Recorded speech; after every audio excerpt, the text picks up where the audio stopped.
वंदित्तु सव्यसिद्धि ध्रुवमचलमनोभवं गतिं पत्ते वोक्षामि समय पाहुड मृणुमो सुतके विलीभरिदं नमो अरिहन्ताडं नमो सिद्धाडं नमो आयरीयाडं नमो उवज्झायाडं नमो लोये सौवशाहूडम्। पर के कर्ता को पर मानो और अपने कर्ते को अपना मानो, शरीर के कर्ता को शरीर मानो और अपने आत्मा के कर्ता को अपना मानो, दोनों को भिन्न भिन्न मानो तो सम्यक दृष्टि हो जाओगे। इसका नाम भेद ज्ञान, भेद विज्ञान है। ये इतनी बढ़िया बात यहाँ पर चली समय सार में। सर्वविशुद्ध अधिकार बहुत ही अच्छा अधिकार है। जैसे कहते हैं ना सार, पूरे समय सार का सार निकल रहा है यहाँ पर। जो सार चाहिए था, समय तो हो गया, समय मतलब आगम, वो तो बात हो गई जो बात हो गई। अब उसका जो सार है वो सर्व विशुद्ध अधिकार में सार है और हम उस सार का ही वाचन कर रहे हैं। हम अपना नहीं सुना रहे, उस सार का वाचन बता रहे हैं। भाई सार सार ले लो। और सार तो बड़ा पौष्टिक होता है। एसेंस जो होता है बड़ा पौष्टिक होता है। हर किसी का जिसका भी एसेंस हो बहुत ही अच्छा होता है, मजबूत होता है और हेल्दी होता है। आप उससे ले लो। तो सर्व विशुद्ध अधिकार बड़ा हेल्दी है, बड़ा हेल्दी है। जिसको लेना है ले लो इस सार को, और इस सार को लेकर के अपने को समय सार बना लो। इस सार को लेकर के संसार के आसार से बाहर निकल जाओ। इस सार से ही अपने अंदर क्या प्रकट करो? जीवन का उद्धार प्रकट करो। अपना भी उद्धार होगा, अपना आत्मा भी परमात्मा बन जाएगा। ये सर्व विशुद्ध अधिकार जिसमें अपन ने आज देखा कि कर्ता और जो कर्म हैं वो कभी दो नहीं हो सकते अलग अलग वस्तुओं के। मेरा कर्ता कोई हो और मैं किसी का कर्म हूँ, ऐसा नहीं हो सकता है। और मैं करता हूँ और कोई मेरा कर्म हो, ऐसा भी नहीं हो सकता है। संसार में जितने भी मिथ्या दृष्टि लोग हैं वो इसी भ्रम में जीते रहते हैं कि तुमने मेरा ऐसा किया, तुमने मेरा ऐसा कर दिया, मैं तो ऐसा था, तुमने ऐसा कर दिया। और इसी को लेकर के बहुत दुखी हैं। घर घर में लड़ाइयाँ हैं, घर घर में झगड़े हैं, बैर भाव है। लोग बोल नहीं रहे हैं, एक दूसरे का चेहरा नहीं देख रहे हैं। अंदर कसाय बैठी हुई है, बैर भाव लेकर के बैठे हुए हैं। क्यों? बस इस गाथा को नहीं समझने के कारण। यदि ये गाथा समझ ली होती तो भैया को काऊ को नहीं है।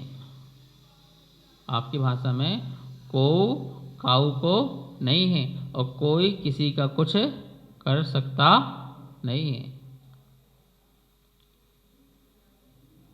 निज को निज पर को पर जान, फिर ना दुख काले से निशान।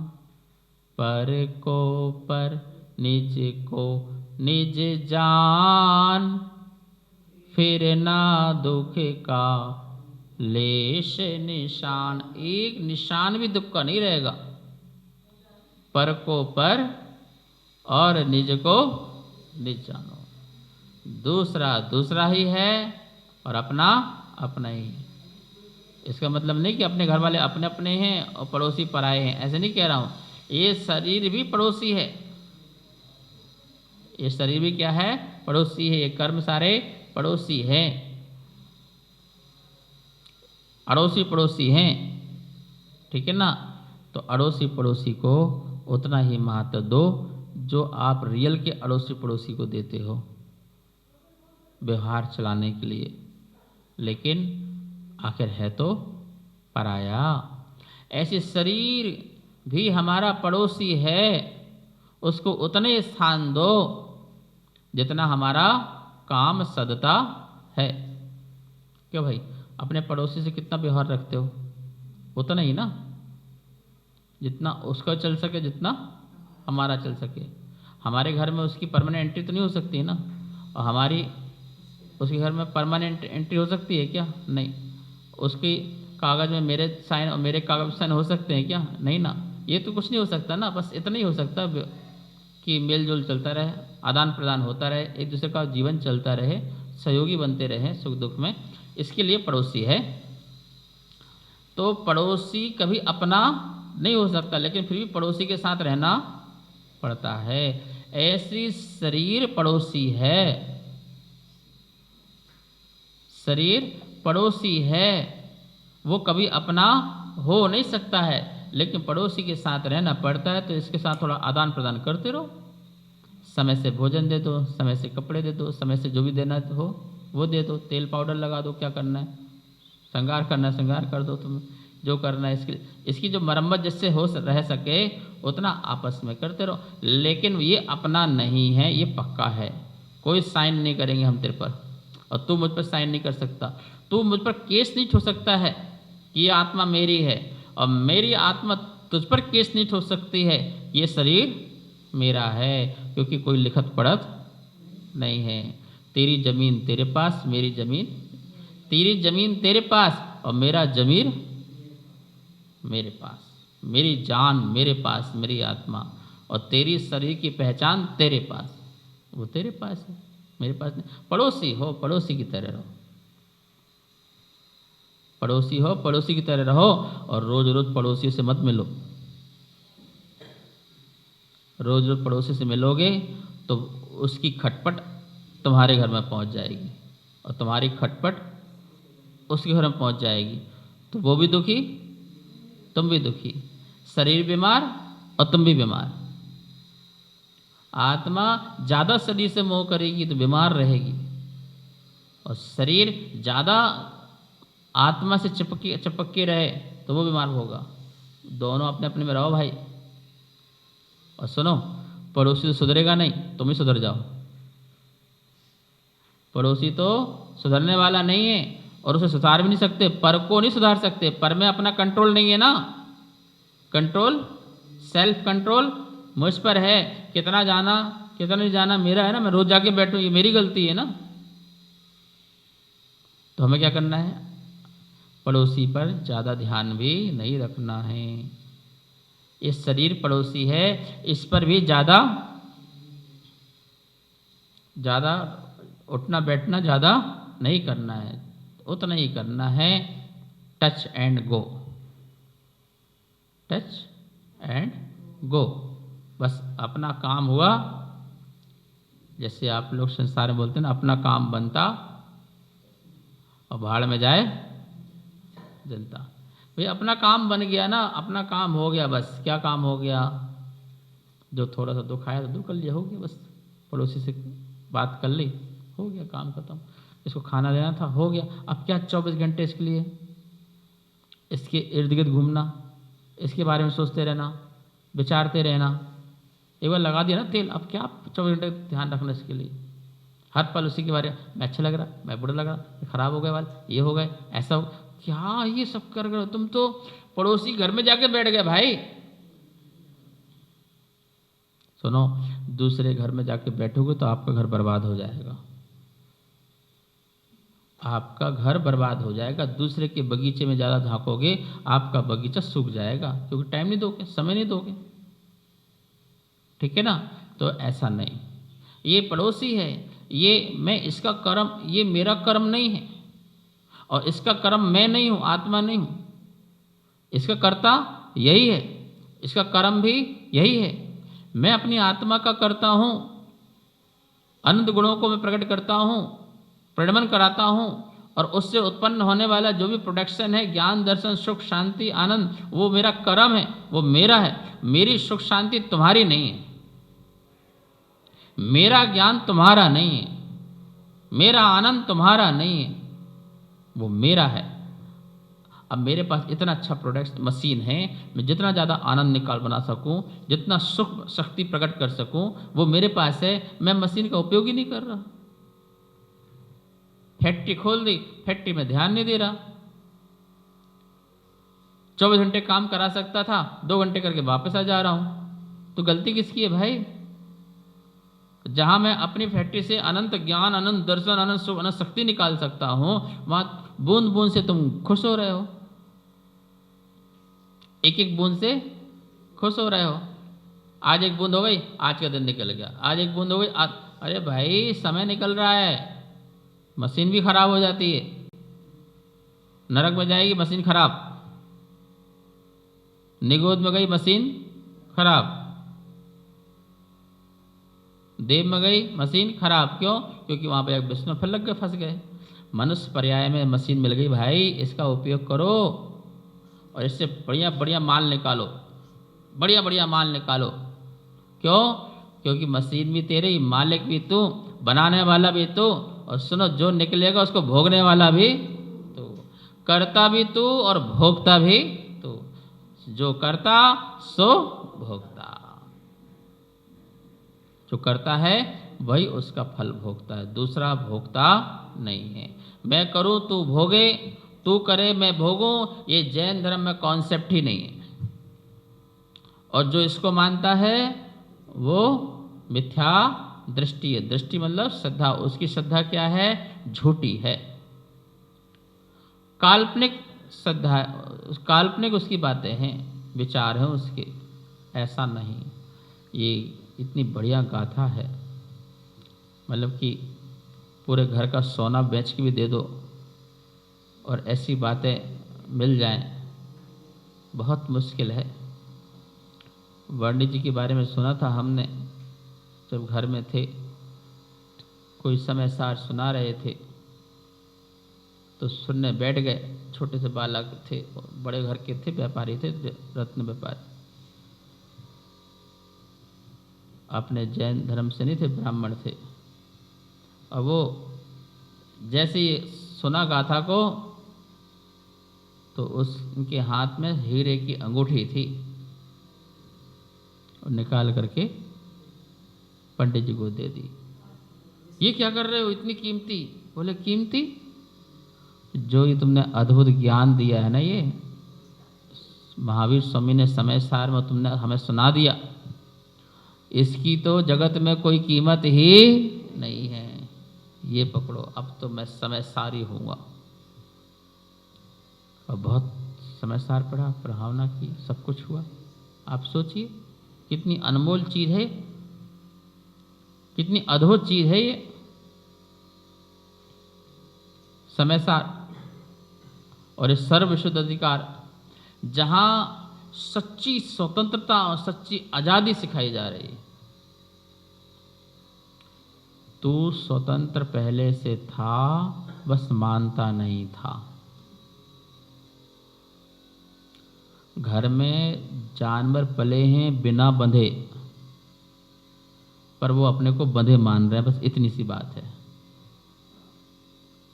जानवर में आपके यहाँ डॉगी होता है ना, पूरे घर में घूमता रहता है ना। गाय बैल भी होते हैं ना, ऐसे घर में जहाँ पर रखते हो बांधते नहीं, ऐसे बाड़ा होता है। पर उनके अंदर से यही है कि मैं यहाँ पर हूँ, यहाँ से बाहर नहीं जा सकता। तो वो स्वतंत्र तो पहले से हैं, खुले तो पहले से हैं, लेकिन मानते नहीं थे। एक जोरदार झटके तो लगाना था बस, गेट खुला था और सीधे भाग जाना था बस, वो तुम्हारी स्वतंत्रता प्रकट हो जाती। ऐसे हमें भी एक आध बार गेट खुले मिल जाते हैं, पर हम भाग नहीं पाते हैं। जिस दिन भागे समझ लो उस दिन ही कल्याण हो जाएगा। तो यह 311 नंबर की जो गाथा है वो अद्भुत है। वो बता रही है कि देखो भाई, हम किसी के संसार में कर्ता नहीं बन सकते हैं, और संसार में कोई हमारा कर्ता नहीं बन सकता है। सभी द्रव्य स्वतंत्र हैं, सभी द्रव्य अपने में हैं, कोई भी पर में नहीं है। इसका कारण है हर द्रव्य का अपना चतुष्टय होता है, द्रव्य, क्षेत्र, काल, भाव। द्रव्य उसका अपना क्षेत्र, उसका अपना परिणमन काल और उसका अपना भाव गुण, ये उसके अपने होते हैं। पर द्रव्य, पर क्षेत्र, पर काल, पर भाव। स्वद्रव्य, स्वक्षेत्र, स्वकाल, स्वभाव। ये समझ लो। स्वद्रव्य, स्वक्षेत्र, स्वकाल, स्वभाव। स्वद्रव्य आप एक वस्तु है, द्रव्य है। स्वक्षेत्र आपका अपना एरिया है, अपना प्रदेश है। स्वकाल आपकी अपनी पर्याय है, अपना परिणमन है। स्वभाव आपके अपने स्वभाव, निज भाव हैं, निज भाव है, गुण है। इस प्रकार से ये अपने स्व हो गए। परद्रव्य, पर क्षेत्र, पर काल, पर भाव। परद्रव्य हो गया हमें छोड़ करके, वह द्रव्य परद्रव्य हो गया। हमें छोड़ करके उसका क्षेत्र पर क्षेत्र हो गया। हमारे पर्याय छोड़ के उसकी पर्याय परकाल हो गई, और हमारे भाव छोड़ करके उसके भाव पर भाव हो गए। अब देखो, शरीर और आत्मा दोनों एक साथ रह रहे हैं, पर दोनों ही अपने अपने स्वद्रव्य, स्वक्षेत्र, स्वकाल, स्वभाव में रह रहे हैं।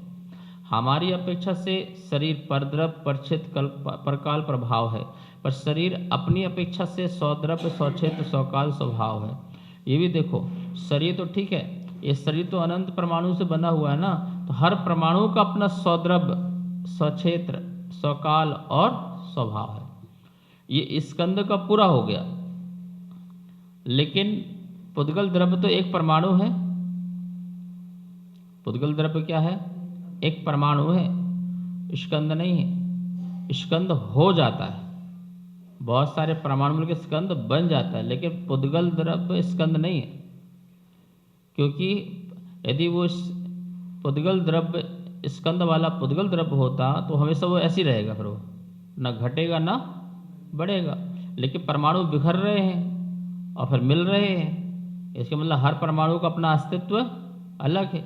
जैसे अपने शरीर में जैसे असंख्यात चेतनाएं और हैं, आत्माएं हैं, बैक्टीरिया के रूप में, किसी के रूप में, पर उनका अपना स्वद्रव्य, स्वक्षेत्र, स्वकाल और स्वभाव है। मेरा अपना स्वद्रव्य, स्वक्षेत्र, स्वकाल और स्वभाव है। ये दोनों कभी भी एक दूसरे के द्रव्य में, क्षेत्र में, काल में, भाव में प्रवेश नहीं कर सकते। अन्नोणम पविशंता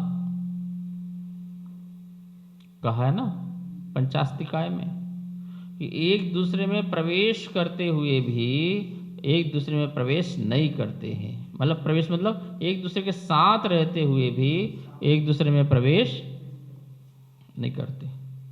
एक में एक दिखाई देते हुए भी वो एक में एक है नहीं है। ये बात यहाँ पर कही जा रही है।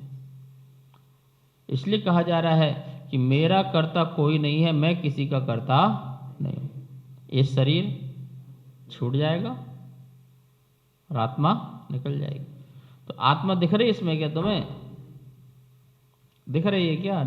सिर्फ अनुभव में आ रही, दिख कहाँ रही है? ये जो मकान है ना, ये मकान कहाँ पर है? आकाश तरफ में। कहाँ पर है? आकाश तरफ में है ना। पूरा आकाश तरफ में मकान है कि नहीं? अंदर भी आकाश तरफ, बाहर भी आकाश तरफ। अब मकान को गिरा दो, जला दो, स्वाहा हो गया, तो क्या चला गया? मकान गायब हो गया और आकाश अभी भी। अब तुम्हें आकाश दिखाई दे रहा है क्या? अरे भूकंप आया, बड़ी बड़ी बिल्डिंग गिरी, तो आकाश में खड़ी हुई थी बिल्डिंग, जब गिरी स्वाहा हो गया। तो अब वहां पे बिल्डिंग है क्या? बोल नहीं है। तो आकाश है क्या? तो आकाश तो है, आकाश का अस्तित्व तो है, लेकिन अब बिल्डिंग वहां पर, ये बिल्डिंग है, ये गिरेगी, ये झड़ेगी, ये जलेगी, लेकिन इसके अंदर रहने वाला जो तत्व है, चेतन तत्व है, आत्मा है, वो न जलेगी, न सड़ेगी, न गलेगी, न मिटेगी, वो शाश्वत है। और उस शाश्वत आत्मा का कर्ता कोई नहीं है। किसने बनाया? इसने बनाया। तो इसने बनाया तो क्या गारंटी है कि ये बना के रखेगा? मिटा भी देगा। किस कारण बनाया? इस कारण बनाया। तो इस कारण बनाया, इसका मतलब कारण मिटने के बाद फिर मैं भी मिट जाऊंगा। ध्यान रखो, आत्मा की 4 चीजें: अखंड है, अभेद है, अनादि अनंत है और अहेतुक है। अहेतुक किसी हेतु से पैदा नहीं हुई है। यदि हेतु से पैदा हो तो हेतु से नष्ट हो जाए। जैसे बुखार आया तो तुम्हें कुछ खाने से बुखार आया, तो कुछ खाने से क्या हो जाएगा? ठीक हो जाएगा। तुम्हें नजला हुआ, किसी चीज से नजला हुआ, तो किसी चीज से फिर क्या होगा? ठीक भी होगा। लेकिन आत्मा किसी चीज से पैदा हुई थी, ऐसा नहीं। यदि किसी चीज से पैदा हुई थी तो किसी चीज से फिर नष्ट भी हो जाएगी। इसलिए आत्मा अकारण है, अहेतुक है। किसी हेतु से, किसी निमित्त से ऐसे पैदा नहीं हुई है, क्योंकि वो दूसरे निमित्त से, दूसरे हेतु, दूसरे साधन से वो समाप्त हो जाएगी। एक परमात्मा ने बनाया तो दूसरा परमात्मा मिटा भी देगा। उनके यहाँ है भी, एक बनाता, एक मिटाता, एक रक्षा करता है। तो बड़ी विरोधाभास है। एक बना रहा, एक मिटा रहा, तो बीच में कौन आ गया? रक्षा करने वाला। तो झगड़ा हो गया। मैं बना रहा हूं, तू मिटा रहा हूं, तू रक्षा कर रहा है। तो रक्षा करने वाले का दोनों से लड़ेगा, मिटाने वाले से लड़ेगा। तू कैसे मिटा सकता है जब मैं रक्षा कर रहा हूं तो? और जिसने इतने प्यार से चीज बनाई है तो उसकी चीज मिटाएगा तो वो भी। और फिर मैंने बनाया, तू कौन होता रक्षा करने वाला? जब मैंने बनाया है तो मैं रक्षा करूंगा, तू कौन होता है रक्षा करने वाला? तो विरोधाभास हो गया। इसका मतलब ना कोई बनाता, ना मिटाता, ना कोई। हर द्रव्य जनरेट, ऑपरेट, डिस्ट्रॉय है। अपने में जनरेट है, अपने में ही ऑपरेट है, अपने में ही डिस्ट्रॉय है। अपने में ही बनी रहती, अपने में ही मिटी रहती, पर वो अस्तित्व बना रहता है। बनना, बिगड़ना और बने रहना। क्या? बनना, बिगड़ना और बने रहना। मिट्टी का घड़ा, मिट्टी घड़ी बनी, मिट्टी बिगड़ी, घड़ा बनी, पर मिट्टी अभी भी मिट्टी है। मिट्टी का बना रहना, बस मिट्टी का आकार चेंज हुआ है। अभी गीली थी, अब ठोस हो गई है। ठीक है ना? आकार प्रकार चेंज हुआ है, लेकिन मिट्टी नहीं समाप्त हुई। मिट्टी का जो अपना अस्तित्व है, मिट्टी अभी भी है। मिट्टी का जो रूप, रस, गंध, वर्ण है, वो अभी भी है। मिट्टी रूप में ही है, वो जल रूप में नहीं हुई है, वो अग्नि रूप में नहीं हुई है। वो मिट्टी अभी भी मिट्टी रूप में, वो अभी भी पृथ्वी तत्व है। वो जल तत्व नहीं हुआ, अग्नि तत्व नहीं हुआ। ये बात समझना है। ऐसे ही ये बात समझना है कि भैया कर्म के आश्रय से कर्ता होता है और कर्ता के आश्रय से कर्म उत्पन्न होते हैं, ऐसा नियम है। अन्य किसी भी प्रकार से कर्ता कर्म सिद्धि नहीं होती है। मैं कर्ता और मेरा ही कार्य। ठीक है? तो कर्ता के आश्रय से कर्म उत्पन्न होता है और कर्म के आश्रय से कर्ता होता है। क्या होता है? जैसे मैं मुनिराज हूं, ये मेरा कार्य है, तो ये कर्म है मेरा। मैं मुनिराज हूं, क्या हूं? कर्म है। तो कर्म किसके आश्रय से है? कर्ता के आश्रय से। ठीक है ना? यदि मैं मुनिराज हूं तो एक चेतन द्रव्य हूं ना, कर्ता करने वाला, तभी तो मुनिराज बना, तभी तो पर्याय प्रकट हुई है। तो ये पर्याय किसके आश्रय से है? द्रव्य के आश्रय से है। ठीक है? और द्रव्य से पर्याय प्रकट होती है। समझ में आया ना क्या कह रहे? ये कर्म, ये पर्याय के आश्रय से द्रव्य के आश्रय से पर्याय है, ठीक है ना। और पर्याय किससे उत्पन्न होती है? द्रव्य से। तो कर्ता कर्म एक दूसरे के उससे निमित्त निमित्त हैं। इस बात को ध्यान रखना है कि कर्म के आश्रय से कर्ता होता है और कर्ता के आश्रय से कर्म उत्पन्न होते हैं। समझ में आया?